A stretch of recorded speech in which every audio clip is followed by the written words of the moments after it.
A sudden sense of panic rose in her chest.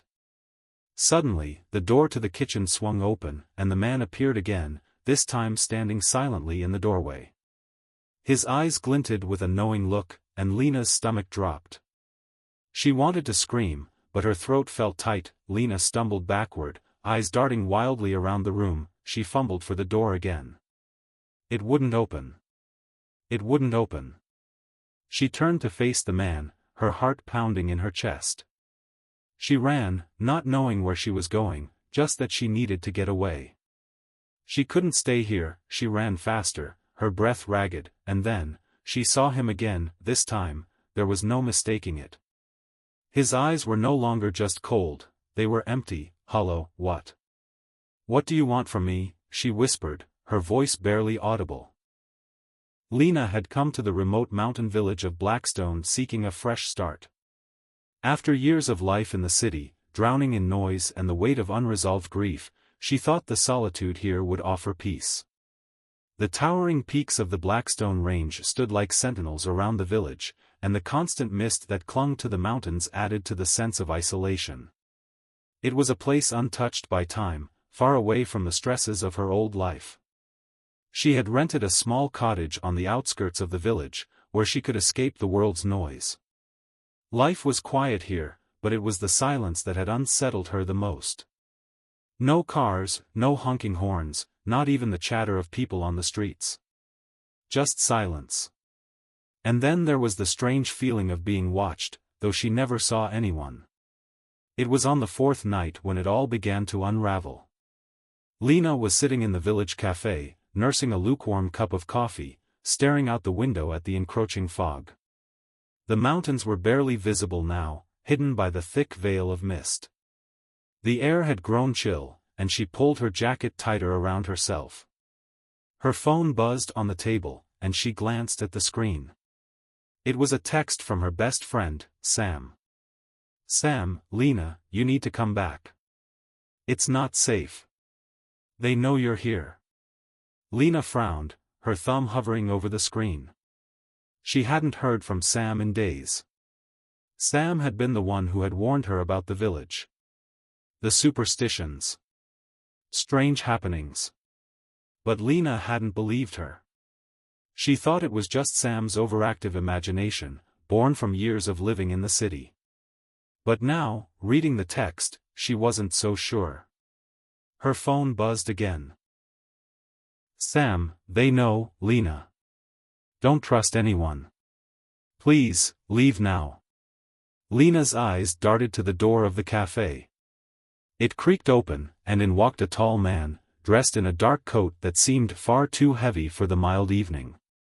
His eyes, sharp and piercing, met hers, and for a brief moment, Lena felt the unmistakable chill of fear slide down her spine.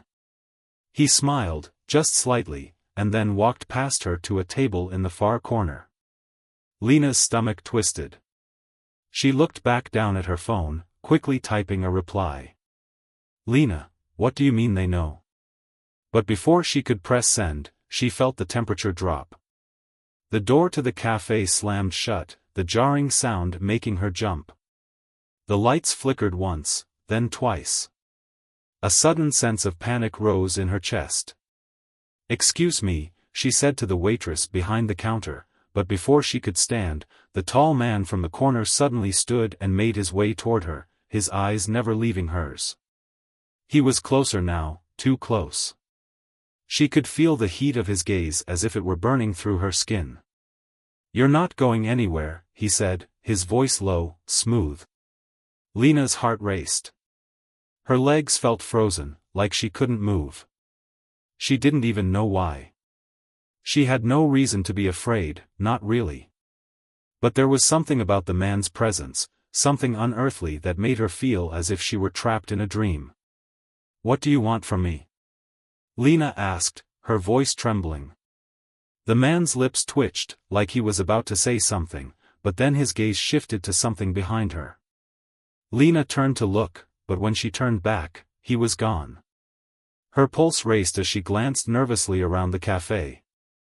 No one seemed to have noticed the strange encounter. She bolted up, her mind in a frenzy. The back door. She needed to get out of here. She rushed to the exit, but when she turned the handle, the door didn't budge. It was locked. Panic surged within her. She tried again, more forcefully, but the door remained stubbornly shut. Turning, she scanned the cafe for the man. He was nowhere to be seen. Suddenly, the door to the kitchen swung open, and the man appeared again, this time standing silently in the doorway. His eyes glinted with a knowing look, and Lena's stomach dropped. She wanted to scream, but her throat felt tight. "I suggest you stay," he said. "You've already been marked." Before she could ask what he meant, her phone buzzed again. It was another message from Sam. "Sam, Lena, the trade has already been made. You're the payment.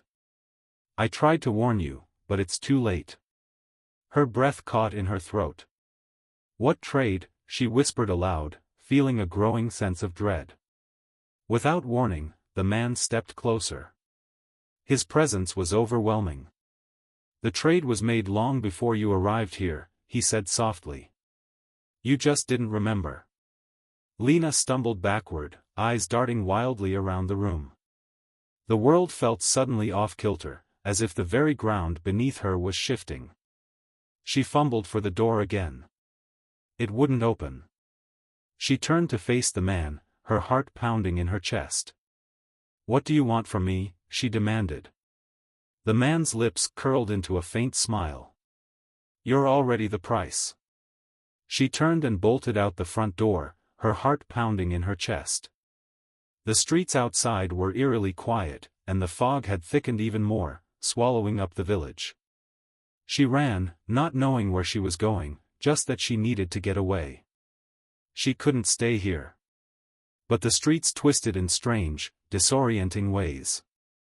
Lena turned a corner, expecting to see her cottage in the distance, but instead, she found herself in an alley she didn't recognize. The air was colder now, the fog more oppressive. She ran faster, her breath ragged, and then, she saw him again. The man stood at the end of the alley, blocking her path. This time, there was no mistaking it. His eyes were no longer just cold, they were empty, hollow. "You cannot escape," he said, his voice echoing eerily in the silence. "The trade has already been made." Lena's mind reeled, and then, as if she had forgotten something important, she remembered the notebook. Her fingers trembled as she pulled it from her bag. It was the book the man had handed her earlier. She opened the pages, her eyes scanning the cryptic symbols and phrases, until she found the last entry. It was a single line. Her breath caught in her throat. The realization hit her with the force of a tidal wave. The trade. She had agreed to it, years ago, unknowingly. The man wasn't just some stranger. He was part of something far older, something that had been happening in the village for generations. She had made a deal, and now it was time to pay. "You were always meant to be the price," the man said, his voice eerily calm. "Now, the payment is due." Lena stumbled backward, her mind racing. The fog seemed to press in on her, the air thick with a strange, oppressive energy. She could hear whispers now, faint voices from the shadows. "What? What do you want from me?" she whispered, her voice barely audible. The man's smile widened. "You've already given everything you can. And now, we come to collect." Lena's legs gave way, and she collapsed to the ground. The world around her blurred as the cold seeped into her bones. She was too late. She had made the trade, and now it was time to pay the price. But as the darkness crept in, she felt a strange sense of peace wash over her. She had been part of something far older than she could comprehend. And now, she was just another forgotten payment in the eternal bargain.